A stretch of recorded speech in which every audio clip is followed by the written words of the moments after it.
সবাই বলবে ইয়া নাফসি ইয়া নাফসি।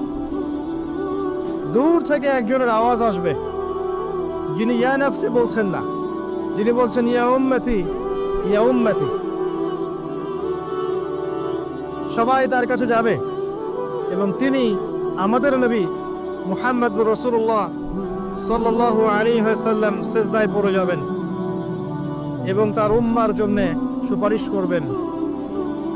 উম্মার কবিরা গুনাহগার ব্যক্তিদেরকে সুপারিশ করে তিনি জান্নাতে নিয়ে যাবেন ইনশাআল্লাহ।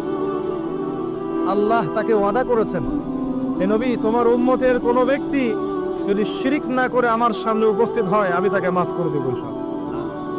হাদিসে কুদসির মধ্যেও আছে যে হে আদম সন্তান, তুমি যদি দুনিয়ার সমান পাপ নিয়ে, আসমান জমিন সমান পাপ নিয়ে আমার সামনে দাঁড়াও, কিন্তু আমার সাথে কাউকে শরীক করনি, তাহলে আমি আল্লাহ তোমার সামনে আসমান জমিন সমান ক্ষমা নিয়ে উপস্থিত হব ইনশাআল্লাহ।